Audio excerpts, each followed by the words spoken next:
Hi, hello, good morning. ಎಲ್ಲರೂ ಹೇಗಿದ್ದೀರಾ? ಚೆನ್ನಾಗಿದ್ದೀರಾ ಅಂದ್ಕೊಂಡಿದ್ದೀನಿ. ಇವತ್ತು ಮಂಡೇ ಮಾರ್ನಿಂಗ್ ಆಗಿರೋದ್ರಿಂದ ಸ್ವಲ್ಪ ಬೆಳಗ್ಗೆ ಬೇಗ ಎದ್ದಿದ್ದೀನಿ. ಈ ಚಳಿನಲ್ಲಿ ಬೇಗ ಏಳೋಕ್ಕೆ ಕಷ್ಟ. ಆದರೂ ಬೆಳಗ್ಗೆ ಬೇಗ ಎದ್ದು ಕಸ ಗುಡಿಸಿ, ಮನೆ ಒರೆಸಿ, ಸ್ನಾನ ಮಾಡಿ, ಬಾಗಿಲು ತೊಳೆದು, ರಂಗೋಲಿ ಹಾಕಿ, ಇಷ್ಟೆಲ್ಲ ಕೆಲಸ ನನ್ನ ಮಗ ಹೇಳೋಕ್ಕೂ ಮುಂಚೆನೇ ಮಾಡಿ ಮುಗಿಸ್ಕೊಂಡಿದ್ದೀನಿ.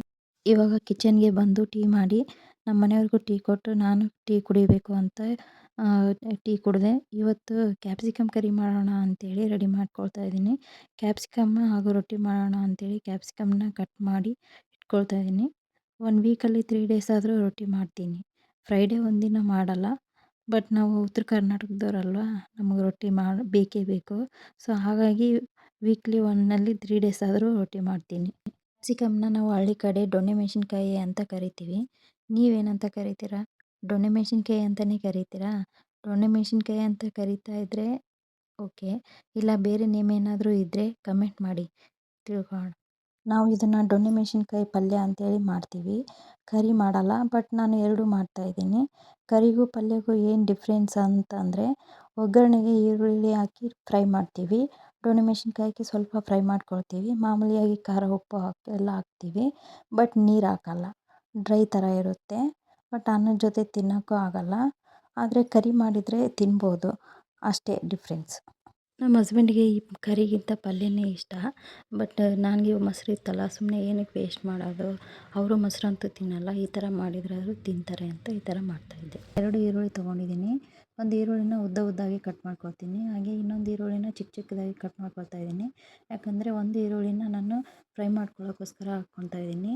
ಒಂದು ಈರುಳ್ಳಿ ಮತ್ತು ಒಂದು ಟೊಮೊಟೊ ಮತ್ತು 4-5 ಬೆಳ್ಳುಳ್ಳಿ ಹಾಗೂ ಸ್ವಲ್ಪ ಅಲ್ಲ ಹಾಕಿದರೆ ಸಾಕು. ಅದನ್ನು ಅಷ್ಟನ್ನು ನಾನು ಫ್ರೈ ಮಾಡಿಕೊಂಡು ಮಿಕ್ಸರ್ಗೆ ಹಾಕ್ಕೋಬೇಕು.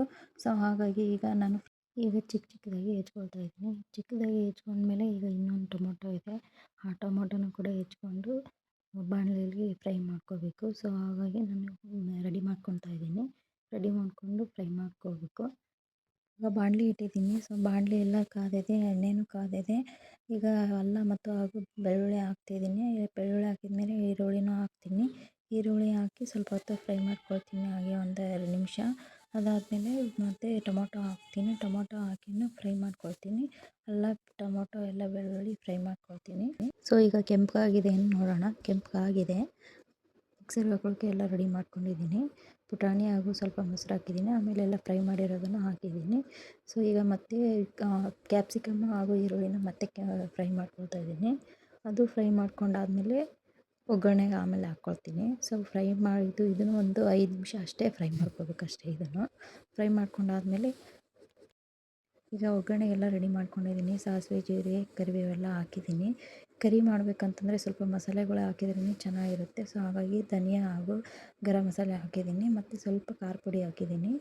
ಮತ್ತು ಅವಾಗೆ ಎಲ್ಲ ಪೇಸ್ಟ್ ಮಾಡ್ಕೊಂಡಿದ್ನಲ್ಲ ಅದೆಲ್ಲ ಕೂಡ ಹಾಕಿ ಇವಾಗ ಸ್ವಲ್ಪ ಫ್ರೈ ಮಾಡ್ಕೊಳ್ತಾ ಇದ್ದೀನಿ.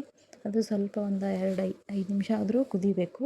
ಸೊ ಹಾಗಾಗಿ ಕುದಿಯೋಕ್ಕೋಸ್ಕರ ಅದನ್ನು ಹಾಗೆ ಒಂದು ಸ್ವಲ್ಪ ತಿರುವ್ತಾ ಇದ್ದೀನಿ. ಸೊ ತಿರುವಿದಾದ್ಮೇಲೆ ಸ್ವಲ್ಪ ಹೊತ್ತು ಅದನ್ನ ಹಾಗೆ ಮುಚ್ಚಿಡ್ತೀನಿ. ಮುಚ್ಚಿಟ್ಟಾದಮೇಲೆ ಸ್ವಲ್ಪ ಆಮೇಲೆ ಅದು ಕುದಿಯುತ್ತೆ. ಒಂದು 5 ನಿಮಿಷ ಆದರೂ ಕುದಿಸಿ ಆಮೇಲೆ ಈಗ ಕ್ಯಾಪ್ಸಿಕಮ್ ಹಾಕಬೇಕು. ಕ್ಯಾಪ್ಸಿಕಮ್ ಹಾಕಿ ಅದನ್ನು ಕೂಡ ಸ್ವಲ್ಪ ಕಲಸಿ, ಲಕ್ಕಿ ಎದ್ದಿದ್ದಾನೀಗ, ಅವನಿಗೀಗ ಸಮಾಧಾನ ಮಾಡಬೇಕು. ಎತ್ಕೊಂಡು ಸಮಾಧಾನ ಮಾಡಿದರೆ ಅವನಿಗೆ ಸಮಾಧಾನ ಆಗುತ್ತೆ. ಇಲ್ಲ ಅಂತಂದರೆ ಅಳ್ತಾನೆ ಇರ್ತಾನೆ, ಎತ್ಕೋ ಅಮ್ಮ, ಎತ್ಕೋ ಅಮ್ಮ ಅಂತ. ಸೊ ಹಾಗೆ ಎತ್ಕೊಂಡು ಅವನಿಗೆ ಎಲ್ಲ ಬ್ರಷ್ ಎಲ್ಲ ಮಾಡಿಸಿ ಹಾಲು ಕೊಡಬೇಕು. ಸೊ ಅಲ್ಲಿವರೆಗೂ ಇದು ಕುದೀತಾ ಇರಲಿ. ಕುದ್ಮೇಲೆ ಬಂದು ನೋಡೋಣ ಅಂತೇಳಿ ಬಂದಿದ್ದೀನಿ. ಸೊ ಇವಾಗ ಆಗಿದೆ ಇದು. ಆದಮೇಲೆ ರೊಟ್ಟಿ ಮಾಡೋಕ್ಕಂತ ಎಲ್ಲ ರೆಡಿ ಮಾಡ್ಕೊಂಡು ಇಟ್ಟಿದ್ದೆ.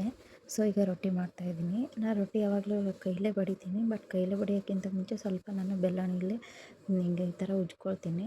ಉಜ್ಕೊಂಡಾದ್ಮೇಲೆ ಕೈಲೇ ಬಡಿತೀನಿ. ಆವಾಗ ಸ್ವಲ್ಪ ಚೆನ್ನಾಗಿ ಬರುತ್ತೆ. ಆಮೇಲೆ ಜಾಸ್ತಿ ದಪ್ಪನೂ ಆಗೋಲ್ಲ, ಜಾಸ್ತಿ ತೆಳ್ಳಗೂ ಆಗೋಲ್ಲ, ಮೀಡಿಯಮ್ ಇರುತ್ತೆ. ಸೊ ಅವಾಗ ತುಂಬ ಬಡಿಯೋಕ್ಕೆ ಹೋಗೋಲ್ಲ, ಸ್ವಲ್ಪ ಬೆಲ್ಲನಿಗೆ ಉಜ್ಬಿಟ್ಟು ಆಮೇಲೆ ಕೈಲೇ ಬಡಿತೀನಿ. ಸೊ ಈ ಥರ ಆಗಿದೆ ರೊಟ್ಟಿ. ಬಟ್ ನನಗೆ ಅಷ್ಟು ಪರ್ಫೆಕ್ಟಾಗಿ ಬರೋಲ್ಲ, ಆದರೂ ಮಾಡಿದ್ದೀನಿ, ಚೆನ್ನಾಗಿದೆ ಅಂತ ಹೇಳಿದ್ದಾರೆ.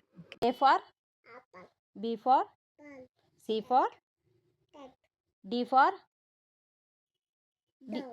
E for elephant. ಕರೆಕ್ಟಾಗಿ ಹೇಳಬೇಕು.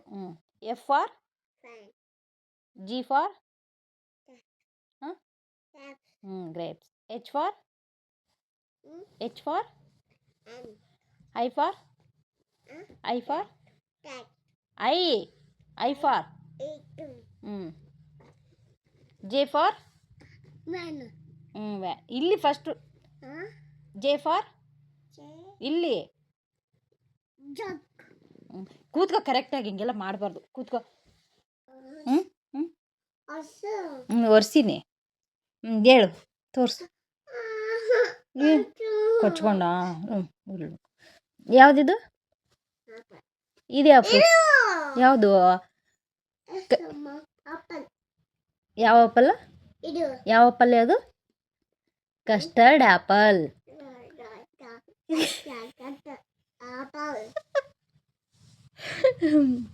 ಫಸ್ಟಿಂದ ಹೇಳು. ಕಸ್ಟರ್ಡ್. ಕಸ್ಟರ್ಡ್.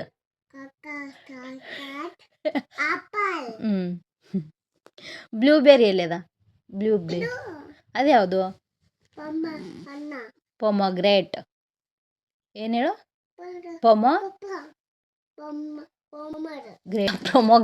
ಪೊಮೊಗ್ರೇಟ್. ಹಂಗೆಲ್ಲ ಮಾಡ್ಬೇಕು. ಇಂಟ್ರೆಸ್ಟ್ ಇದ್ದಾಗ ಬುಕ್ ತೊಗೊಂಡು ಬಂದೆಲ್ಲ ನಾನು ಕೇಳೋದಕ್ಕೆಲ್ಲ ಆನ್ಸರ್ ಮಾಡಿ ಹೇಳ್ತಾನೆ. ಇಂಟ್ರೆಸ್ಟ್ ಇಲ್ಲ ಅಂದರೆ ಈ ಥರ ತರಲೆ ಮಾಡ್ತಾನೆ. ಅವ್ನಿಗೇನು ಇಷ್ಟನೋ ಅದೇ ಮಾಡ್ತಾನೆ. ಸೊ ತರಲೆ ಮಾಡಲಿ ಅಂತ ಬಿಟ್ಟಿರ್ತೀನಿ ಕೆಲವೊಂದು ಟೈಮ್ ಜೋರು ಮಾಡಿದ್ರೆ ಸುಮ್ಮನಾಗ್ತಾನೆ. ಸೊ ಇದಾಗಿತ್ತು ನಮ್ಮ ಡೈಲಿ ಬ್ಲಾಗ್. ನಿಮಗೆ ಇಷ್ಟ ಆದರೆ ಲೈಕ್ ಮಾಡಿ, ಹಾಗೆ ಸಬ್ಸ್ಕ್ರೈಬ್ ಮಾಡಿ. ನೆಕ್ಸ್ಟ್ ಬ್ಲಾಗಲ್ಲಿ ಸಿಗೋಣ. ಓಕೆ, ಬಾಯ್ ಬಾಯ್, ಟೇಕ್ ಕೇರ್.